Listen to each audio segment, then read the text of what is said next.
sekali ya. Kemudian struktur dari teks eksposisi apa saja? Rumusnya, Memang. Apa itu tak? Tesis, argumen, Sama penegasan ulang. Oke, bagus sekali ya, Memang. Kemudian tadi strukturnya itu tak, tesis, argumen, dan penegasan ulang. Tesis itu apa? Sebagai pembukaan ya, yang berisi apa di dalam tesis itu? Bagus. Ini karena pengulangan nanti ya, ini sudah pada belajar ya. Tesis itu berisi isu atau permasalahan yang akan diangkat di dalam yang akan diangkat atau masalah yang akan diangkat di dalam teks eksposisi tersebut. Kemudian yang kedua apa? Argumen. Di dalam argumen terdapat apa? Opini, pendapat, apalagi? Fakta, apalagi? Data, contoh-contoh pendapat para ahli. Itu bisa dituangkan di bagian argumen ya. Jadi selain ada pendapat itu harus disertai dengan bukti-buktinya ya, supaya bisa pendapat yang kita ungkapkan itu bisa dipertanggungjawabkan. Kemudian yang terakhir itu harus ada penegasan ulang. Apa itu penegasan ulang?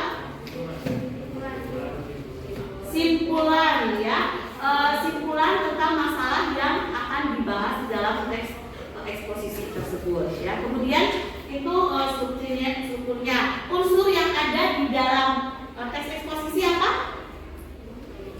Ayo unsurnya. Opini dan fakta. Bagus sekali. Ada opini dan fakta. Apa itu opini? Husin. Apa itu opini? Ayo. Apa itu opini? Pendapat yang bagaimana? Pendapat yang belum terjadi. Ada yang sudah bagus? Ada yang ingin melengkapi lagi? Apa itu opini, Fatih? Apa itu opini? Tadi pendapat yang apa? Yang belum terjadi katanya. Atau bagaimana? Bisa dilengkapi lagi? Pendapat dari diri sendiri. Pendapat dari diri sendiri. Ada lagi yang melengkapi? pendapat yang belum jelas, pendapat yang belum jelas kejadiannya atau masih diprediksi. Oke, pendapat yang belum jelas kejadiannya atau masih diprediksi. Boleh, itu juga ada lagi yang lain? Pendapat yang belum mutlak. Pendapat yang belum mutlak bisa ada lagi? Pendapat yang kebenarannya belum terbukti. Itu namanya opini. Kalau fakta kebalikannya, ya, sebuah pernyataan yang kebenarannya sudah terbukti. Gitu. Jadi itu unsur-unsur yang harus ada di dalam teks eksposisi. Ada pendapat, ada fakta. Kemudian apa lagi sudah kita pelajari? Pola. Nah, ini udah belajar nih seperti apa pola pengembangan teks eksposisi ya. Yang sudah kalian buat kemarin itu pola apa? Klasifikasi. Apa itu pola klasifikasi?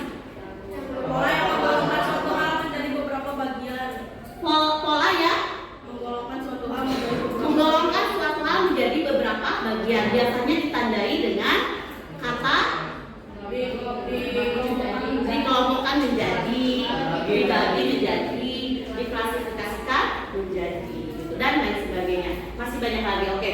Selanjutnya, baik, itu untuk pola-pola pengembangan di dalam teks eksposisi. Selanjutnya, kita coba kalian membuat sebuah teks. Ya, ini tidak usah belajar berkelompok atau sendiri. Kalau berkelompok berarti cukup satu ini saja ya. Jadi kalian tinggal memutar saja ke sini. Ya, ini Jepon tinggal ke sini atau yang ini ke sini gitu ya. Nah, itu kalian silakan, ini juga sama gitu ya. Kalian buat teks eksposisi dengan pola pengembangan laporan ya. Oke, sudah tahu ya kalau laporan berarti itu menyampaikan informasi tentang suatu peristiwa yang sudah terjadi gitu ya. Hampir sama dengan apa? Teks apa gitu? Seperti hampir sama dengan teks berita ya. Silakan kalian duduknya berkelompok. Kalian di sini nanti nulis ya contoh paragraf yang menggunakan pola pengembangan laporan ya. Silakan di sini.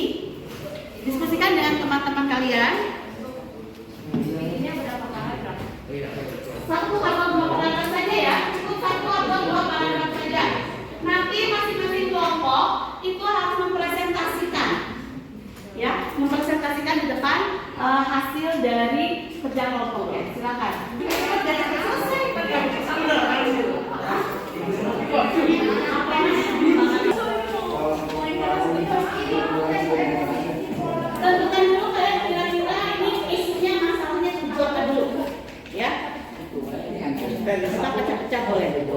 Iya ya.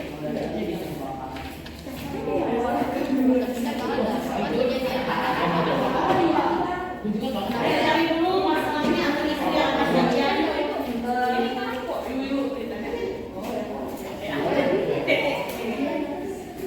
Yang ada juga.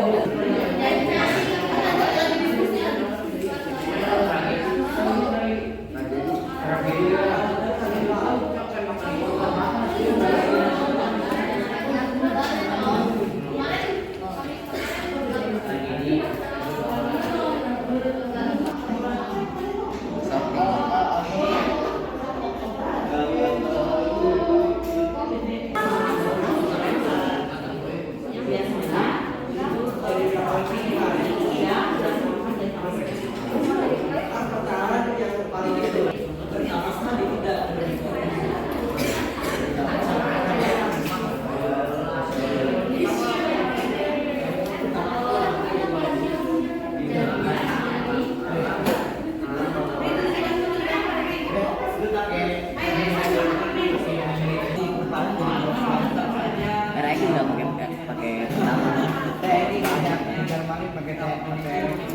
Enak lah. Tapi kalau maling seperti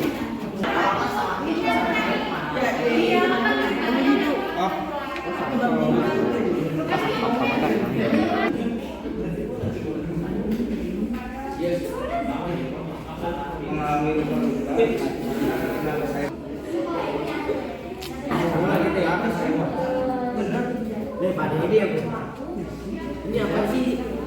Saya silakan ke depan dipresentasikan bersama temannya, mungkin satu atau dua orang saja yang ke depan. Nanti kelompok lain boleh menanggapi atau memberikan pendapat kepada kelompok yang nanti presentasi ya. Silakan siapa dulu? Kelompok mana dulu? Siapa? Oh ya sepertinya ya. Ayo silakan Gesa. Tepuk tangan untuk kelompoknya Gesa dong. Boleh di sini sambil berdiri. Assalamualaikum warahmatullahi wabarakatuh. Saya Gaisan dari perwakilan kelompok Ngawi. Kelompok apa? Ngawi. Akan membacakan teks laporan yang Tes eksposisi teks eksposisi dengan pola perkembangan. laporan. Oke. Tragedi Stadion Kanjuruhan di Malang. Tragedi atau kerusuhan yang terjadi di Stadion Kanjuruhan di Malang adalah kejadian konflik setelah Arema kalah melawan Persebaya. Tragedi tersebut terjadi pada tanggal 1 Oktober. Tragedi tersebut merenggut 129 lebih korban jiwa dan banyak orang mengalami luka-luka karena terkena tembakan. Oke, bagus ya. Tepuk tangan kelompoknya Gesa. Nah, ini termasuk tes eksposisi, teks yang menjelaskan dengan pola pengembangan laporan. Laporan itu berarti menceritakan atau menyampaikan sebuah peristiwa yang sudah terjadi. Di sini tentang tragedi Stadion Kanjuruhan di Malang. Ini kebetulan beritanya masih up to date, ya. Peristiwanya masih up to date. Apakah ada yang menanggapi kelompok lain? Apakah ini sudah termasuk benar dengan pola pengembangan laporan atau bukan? Sudah. Oke, sudah ya. Berarti sudah bagus untuk kelompoknya Gaisan. Terima kasih Gaisan dan teman-temannya. Ada lagi ibu kita satu kelompok lagi yang mau presentasi. Siapa? Oke, boleh kelompoknya Nova, boleh. Silakan. Warahmatullahi wabarakatuh. Kami dari kelompok Selamat Kopling akan menjelaskan harga BBM naik. Harga BBM naik, khususnya Pertalite pada tanggal 1 Oktober. Harga Pertalite mengalami kenaikan sebesar 3.000. Tadinya harga Pertalite 7.000 naik menjadi 10.000 dan BBM jenis lainnya juga mengalami kenaikan. Masyarakat akhirnya demo ke PT Pertamina dan Direktur Pertamina buka suara. Menurut Direktur Pertamina, kenaikan BBM dikarenakan konflik Rusia dan Ukraina, ujarnya. Sekian, terima kasih. Oke. Assalamualaikum warahmatullahi wabarakatuh.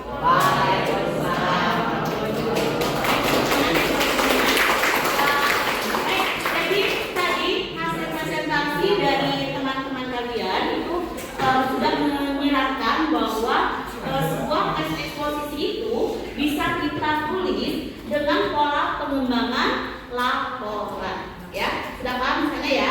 Baik, terima kasih. Jadi intinya bahwa di dalam menulis sebuah teks laporan itu kita bisa menggunakan beberapa pola pengembangan. Yang pertama yang sudah kita lakukan adalah dengan pola klasifikasi.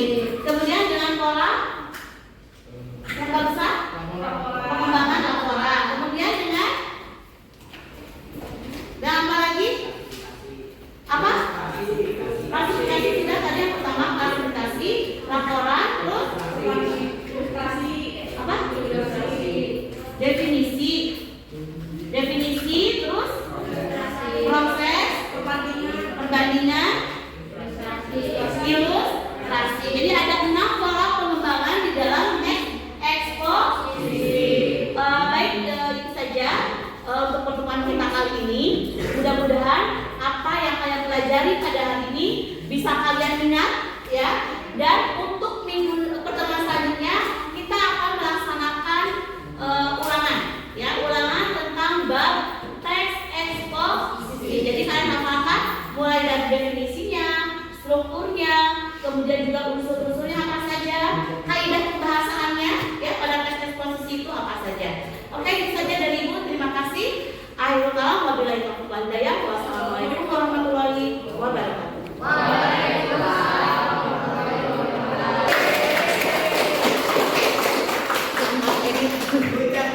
Udah,